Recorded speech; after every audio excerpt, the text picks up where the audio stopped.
Before Mataji enlightens and educates us on the importance of yoga, Vedanta and Jyotisha, I would like to say a few words on why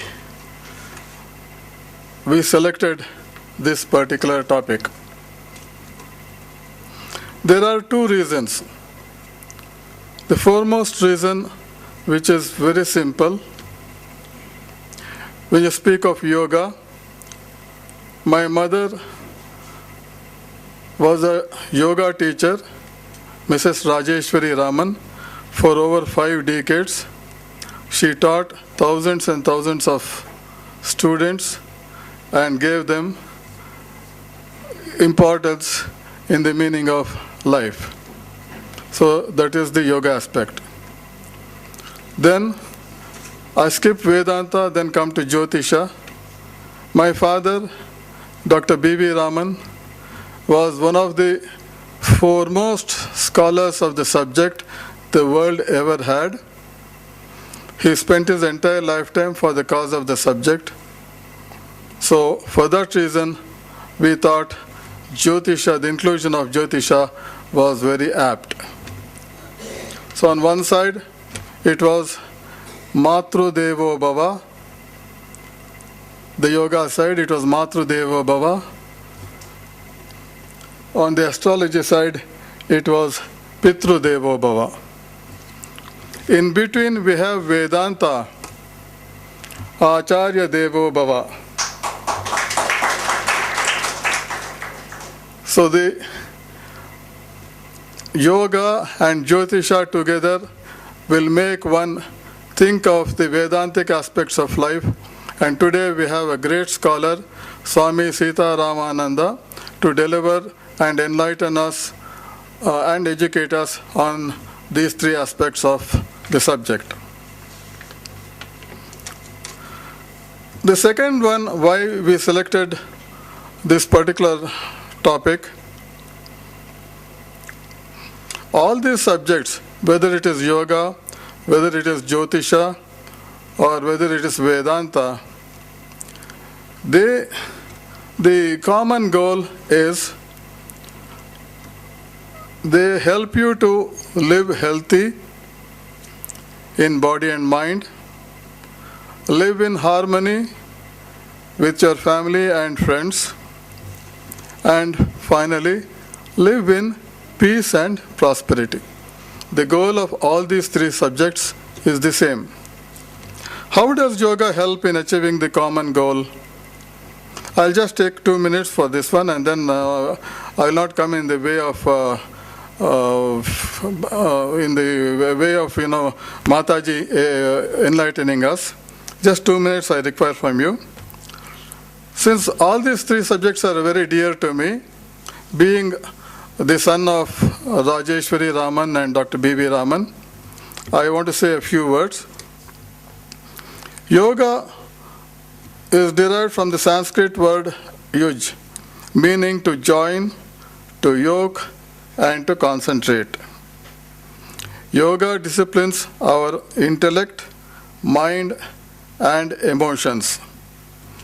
Yoga includes not necessarily Hatha Yoga. Yoga includes Karma Yoga, Bhakti Yoga, Raja Yoga, and Gnana Yoga.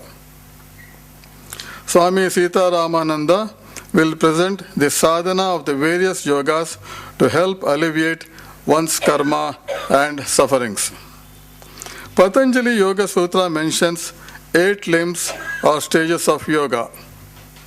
Yama, which is ethics, Niyama, cleanliness, Asana, posture, Pranayama, regulating the breath, Pratyahara, withdrawal of the senses, Dharana, concentration, Dhyana, meditation, and Samadhi, total awareness. Coming to the asana posture, asana point, Hatha Yoga, which is inclusive of bodily postures, meditative techniques, and pranayama, helps in developing a strong mind that stays peaceful, is sharp, and is alert. It also helps in building a healthy body, balanced weight through weight loss or weight gain, strong and flexible body, and good circulation of blood and nutrients. Yoga unites the body, mind, and breath, bringing in harmony and making the journey of life calmer, happier, and more fulfilling. The next topic of the subject is Vedanta. Vedanta is unlimited knowledge and the sacred scriptures of our country. Veda Anta, that means the end of knowledge. Veda is the knowledge, Anta is the end of knowledge, and this has three texts: the Upanishads, the Brahma Sutras, and the Bhagavad Gita. The Upanishads, knowledge of the Supreme Spirit, are said to consist of 108 texts identified with the four Vedas, Rug, Yajur, Sama, and Atharva, and consist of 12 to 13 major texts. They are highly potent expositions giving spiritual vision and philosophical argument. The Bhagavad Gita is part of the Bhishma Parva of the Mahabharata. It has 18 chapters and consists of 700 verses. It is set in a narrative framework of a dialogue between the Pandava prince Arjuna and his guide, mentor, and charioteer, Sri Krishna. A reading of the Gita gives us insights into Gnana, Bhakti, Karma, and Raja Yoga, and the philosophy of Sankhya Yoga. The Brahma Sutras, the next one, also known as the Vedanta Sutras, are 555 terse aphorisms or sutras that systematize the doctrines taught in the Upanishads and the Gita into a logical and self-consistent whole. To sum up, Vedanta helps understand the oneness of existence and the divinity. It is relevant to all countries and cultures across the globe. So it does not limit to only one culture or one way of life. It is across the globe in all cultures. Vedanta guides us in vichara or self-enquiry and leads to harmony and happiness. The third topic of today's talk is Jyotisha. Jyotisha is a Vedanga, a limb of the Vedas, and Jyotisha studies the movements and relative positions of celestial bodies and their interaction with terrestrial or human affairs and the natural world. Jyotisha has three branches: Siddhanta, Samhita, and Hora. When you speak of Siddhanta, it is astronomy. This is the mathematical portion to derive the positions of the sun, moon, stars, planets, comets, and other non-earthly bodies and phenomena. Samhita or mundane astrology. This involves predicting important events related to countries such as war, earthquake, natural calamities, political events, financial positions, electional astrology, house and construction related matters, which we call as Vastu Shastra and which is also my specialization, animals, portents, omens, and so on. Hora or predictive astrology is the third aspect. This is usually giving predictions to one's horoscope, selecting beneficial times to initiate an activity to get maximum benefit, and various modes of propitiation of planets based on the planetary positions in nativity, transits, elections, and the religious functions. The placement and transit of planets influence viveka, that is discrimination, and vairagya, which is detachment. Certain houses and planets indicate selflessness, detachment, and diligence in one's duty. A good study of the horoscope will reveal the natural strength and weaknesses. Using this information, one can plan his or her life to achieve the common goal, namely live healthily, live in harmony, and live in peace. We have today with us a great yogi and a scholar from Shivananda Ashrama Yoga Farm, Grass Valley, California, USA.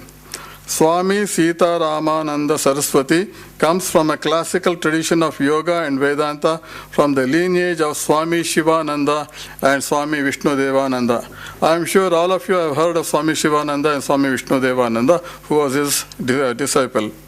The Grass Valley Ashram is part of an international Shivananda Yoga Ashrama organization with 9 ashramas and 26 yoga centers worldwide. Swami Sita Ramananda is the Acharya of West Coast, USA and Asia.